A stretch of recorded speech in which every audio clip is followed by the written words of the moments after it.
What's up, everybody? I wanted to talk about a couple aspects of BrewJitsu's culture and just how we're going to shape it moving forward. One of the things that was brought to my attention was hierarchy. So we don't have a belt system at the gym, and I'm working on implementing a hierarchical structure that we're going to use moving forward, mostly to track progress, because I feel that tracking and seeing progress in some physical, manageable way is useful. And it's something that I don't think should be the only motivating factor in BrewJitsu. Like, I hope that in grappling arts we have some intrinsic motivation other than like the next achievement. But I am happy to put some kind of roadblocks that people can just sort of like, okay, I hit the next step. And that is an important feeling, and I think that it can be very, very motivating for people long term. There's a couple things I don't want it to become. I don't want it to become something where we're asking people to roll or there's a respect hierarchy in the gym.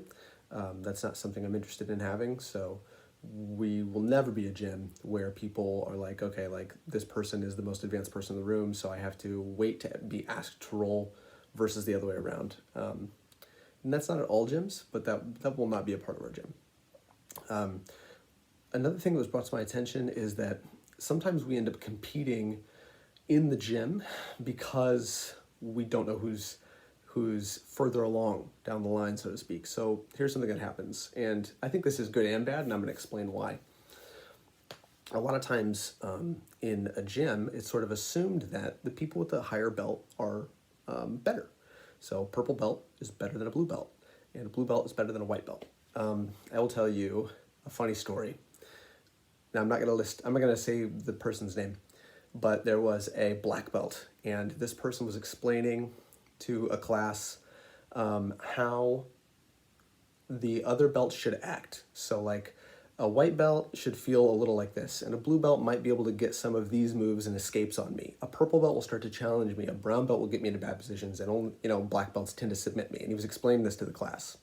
And one of our students, I'll let you guess who it is in the comments if you'd like. One of our students got his back and was about to choke him, and he whispered in his ear, "Brown belt." And I I always love that story because it reminds me that like hierarchy and thinking hierarchy determines a grappler's quality is ridiculous. There's so much to do with one, how what your conditioning level is huge, obviously. I don't think that should get constantly taken into account, but also just like the tenacity of the roll that day, maybe injuries, just how you're feeling, like having an off day, having an on day. Those types of things can shift, decades of grappling experience. And I've gotten the compliment a lot from people who drop in that are higher rank, like, man, this is a tough room.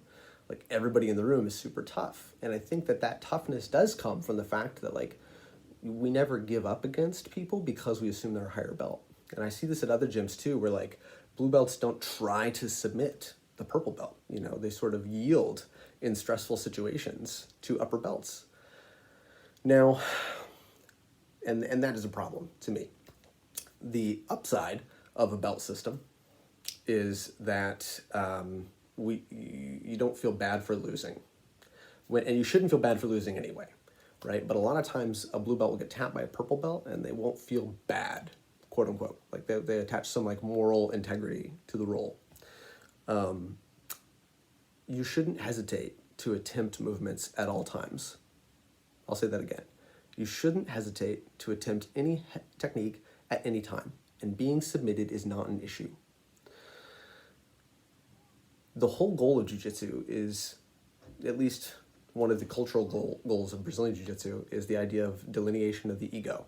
So you become less and less attached to getting beat up, to how you feel you should perform, right? And a belt system is supposed to help with that. But I don't think you should, what it ends up doing is it just kind of swings it the other direction, where people feel more upset by being tapped or frustrated by lower belts. So as we apply or establish this hierarchical system and structure to BrewJitsu's training, I do not want you to feel poorly when someone that's a lower level than you taps you out. I do not want you to hesitate in attacking and failing against anyone in the gym, ever. So let's create that culture together as we establish a hierarchy. And thanks for watching the video. This was long, 5 minutes. I'm gonna leave it. Bye guys, see ya.